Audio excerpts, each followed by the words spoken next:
When did the divergence happen and why?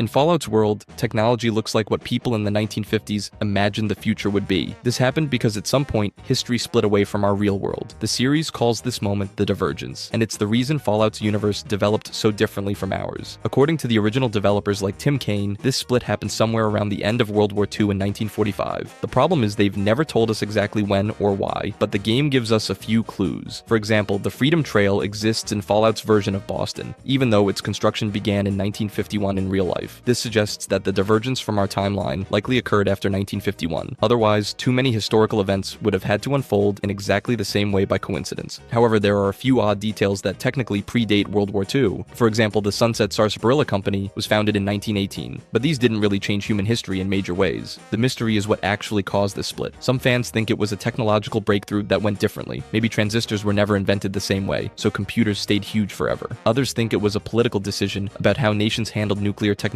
after World War II. All we know for certain is that after this moment, humanity invested everything into nuclear power and massive supercomputers instead of miniaturization and green energy. The developers have kept this vague, and maybe that's intentional. The divergence is just the foundation that makes Fallout's retro-futuristic world possible.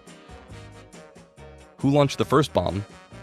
On October 23, 2077, the Great War happened, a nuclear exchange that destroyed civilization in less than 2 hours. This is the most important event in Fallout's entire timeline, the moment that created the wasteland. But nobody knows who actually fired the first nuclear weapon. The most popular theory is China. By 2077, they were losing the Sino-American War badly. American troops had retaken Alaska and were invading mainland China. Tim Kaine, one of Fallout's original creators, even confirmed in an interview that China discovered America's FEV research, thought it was a bioweapons program, and launched first. But here's the problem. This was never mentioned in any of the games, so it's just what the developer intended, not official canon. Then there's the Vault-Tec theory. The Fallout TV show revealed that Vault-Tec, the Enclave, and Robco were holding meetings where they actually planned to drop the bombs themselves. But evidence suggests things went wrong with their plan. Many vaults were unfinished when the bombs fell. Several Vault-Tec executives were caught completely off guard, and some company officials died in the blasts. That doesn't sound like a corporation in control of the launch. There's also the alien theory from Fallout 3's Mothership Zeta DLC, which implies the Zetans might have manipulated events since they'd been abducting people connected to nuclear weapon systems. However, some fans think America launched first in a failed preemptive strike that backfired. One theory combines multiple ideas. Maybe Vault-Tec set a launch date, but China discovered the plan through espionage and beat them to it.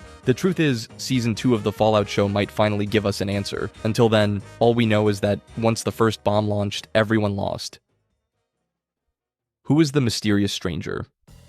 In almost every Fallout game, there's a chance that during combat, a man in a trench coat and fedora will suddenly appear out of nowhere. He fires his revolver, kills an enemy, and then vanishes before you can even talk to him. His appearances are always accompanied by a distinctive guitar riff. This is the mysterious stranger, and nobody knows who he is or how he does what he does. In Fallout 1 and 2, he looked completely different, wearing road leathers and even changing gender based on your character. But starting with Fallout 3, he became the iconic figure we know today. In Fallout 4, Nick Valentine is investigating him and has a case file revealing that sightings span decades and stretch from California to the East Coast. Nick calls him either a moral lunatic or possibly a serial killer because he helps everyone, good people and bad people alike. But the biggest clue comes from Fallout New Vegas. There's a character called the Lonesome Drifter, who's 28 years old and says his father abandoned him and his mother in Montana. His mom described his dad as a mysterious fellow who was always traveling in secret, like he was a stranger sometimes. When you help the Drifter, he gives you his father's gun, the mysterious Magnum. When you draw or holster this weapon, it plays that exact guitar riff that we mentioned. The gun also looks identical to the stranger's revolver, so the Drifter is almost certainly the mysterious stranger's son. But there's a potential timeline issue here. If the Drifter was born in 2253 and is 28 during New Vegas, that would put the stranger at around 46 years old. In-game, though, he doesn't appear to be that old, at least not obviously. And so the leading theory compares him to Lorenzo Cabot from Fallout 4. Maybe he found an ancient alien artifact that gave him extended life and supernatural abilities. This would explain his agelessness, his instant teleportation, and why every shot he fires is a one-hit kill. The artifact might have also driven him mad like it did Lorenzo, which would explain why he abandoned his family. But a more meta interpretation exists. Because the mysterious stranger's gender matches the player character in Fallout 1 and 2, some fans believe he may be the player from another timeline or the future, but that changed because he became consistently male through the subsequent games. Another popular fan theory suggests the mysterious stranger might be Mark, a missing member of the Mariposa military base expedition alongside characters like the Master and Harold. This theory speculates that Mark was transformed somehow and became this enigmatic figure, though this is never confirmed in any game. To this day, we don't really know who this person is, if he is even one, and maybe Bethesda is aiming to keep it that way forever.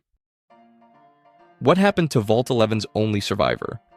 Vault 11 was designed with one of the cruelest experiments in the entire series. The residents were told that every year they had to sacrifice one person by sending them into a chamber to be killed, or else everyone in the vault would die. They decided to handle this through elections. Whoever got voted as overseer would be the one sacrificed. The twist is that it was all a lie. If they had ever refused to sacrifice someone, a recorded message would have played congratulating them for valuing human life, and they would have been set free. But for 16 years, starting in 2079, they never refused. And by the end of it all, only 5 people were alive. 4 of them decided to end it out of shame for what they've participated in. You can hear 4 gunshots on the recording, but one person refused to die. They dropped their gun and walked away into the wasteland. The mystery is what happened to that person. The vault was abandoned in 2095, and when the Courier discovers it in 2281, that's 186 years later. The most popular theory is that the survivor was No Bark Noonan, the crazy old man in Novak. He mentions commie ghosts who want to paint Lenin's face on the moon. Oddly specific knowledge that someone educated in a vault might have. There's even cut content in the game files showing an NPC literally called Vault 11 Survivor who was supposed to appear but got removed. The problem is that No Bark would need to be a ghoul to survive 186 years, and there's no evidence he's anything other than human. The most realistic answer is probably the least exciting. The survivor likely integrated into some settlement and died of old age decades before the Courier ever arrived at Vault 11. Does Mama Murphy have powers? Mama Murphy is an old woman in Fallout 4 who travels with Preston Garvey's group of settlers. She's heavily addicted to chems, and she claims that when she takes them, she can see the past, present, and future. She calls this ability the Sight, and most people would dismiss it as just drug-induced hallucinations. But here's the thing. Her predictions actually come true. She predicts the Deathclaw attack at Concord before it happens. She knows Nick Valentine is being held prisoner underground in a specific location despite having no way to know that. That's just among the bunch of things Mama Murphy has predicted. According to Fallout Shelter, Mama Murphy is officially classified as a psychic, which gives some confirmation that her abilities are real. She's also not the only one. The forecaster in New Vegas had similar precognitive abilities, though he had to stop taking medication to access his visions instead of taking drugs like Mama Murphy does. The most accepted explanation is that Mama Murphy is what's called a psyker, someone whose exposure to radiation or the forced evolutionary virus produced genuine psychic abilities. She claims she's had the sight her entire life, and that it saved people she cared about multiple times. Why did House want Vault 21? Vault 21 was built directly under the New Vegas Strip with a unique experiment. Every single conflict or decision had to be resolved through gambling. Someone stole your food? Play a game to settle it. Can't agree on a policy? Gamble for it. In 2274, Mr. House contacted the Vault and offered them a place in his New Vegas. Most residents wanted to stay isolated, but some wanted to join. So they did what they always did. They gambled to decide. After a marathon blackjack game, the side that wanted to open up won. Mr. House took ownership and stripped the vault of its technology. Then he did something that seemed extreme. He ordered most of the vault filled with concrete, permanently sealing off the lower levels. Sarah Weintraub negotiated to keep the upper levels open as a hotel, but everything below was buried forever. The mystery is why House went that far. According to Joshua Sawyer, the New Vegas project director, House filled it with concrete specifically to prevent the former residents from ever retaking it. Some fans think House just needed the space for a hotel or wanted the vault's resources. But after the Fallout TV show, there's a new theory that makes more sense. The show reveals that Mr. House attended a corporate meeting where Vault Tech laid out their plan to drop the bombs and reshape humanity through Vault experiments. He heard everything about their twisted vision. This theory suggests House wasn't just worried about the Vault residents, he was worried about Vault Tech itself. Why is there Vault 101 gear in Covenant?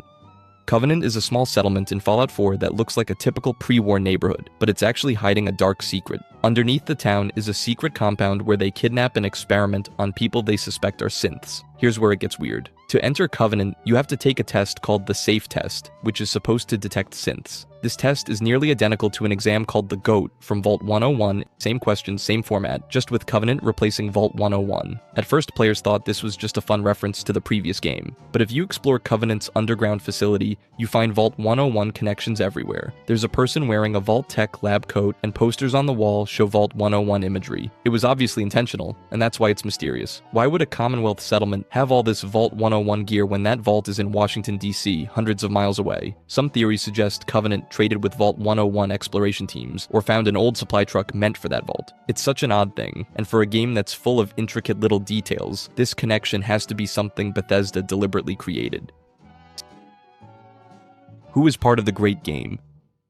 In Fallout 3's Point Lookout DLC, a character named Desmond Lockhart mentions something called the Great Game. He describes it as a power struggle between important figures from before the war. When these people realized nuclear war was coming, they each found their own ways to survive. Some used the forced evolutionary virus, others tried cryogenic freezing, and some even attempted to transfer their minds into computers. Desmond himself became a ghoul through controlled radiation exposure before the bombs even fell. After the war ended, these survivors kept fighting each other, hunting one another down until only one would remain. The mystery is, who else is part of this great game besides Desmond and Professor Calvert? Fans have identified several possible players. Mr. House is the most obvious candidate. He preserved himself, predicted the Great War, and had access to advanced technology. The Big MT scientists put their brains in jars and shielded their facility from destruction. The Cabot family lived for centuries thanks to a mysterious alien artifact. John Caleb Bradburton preserved himself as a head in a jar with military connections. Even Eddie Winter, who intentionally became a ghoul to live forever, could qualify. The problem is we only have confirmation about Desmond and Calvert. Everything else is speculation based on who survived long enough and had enough power.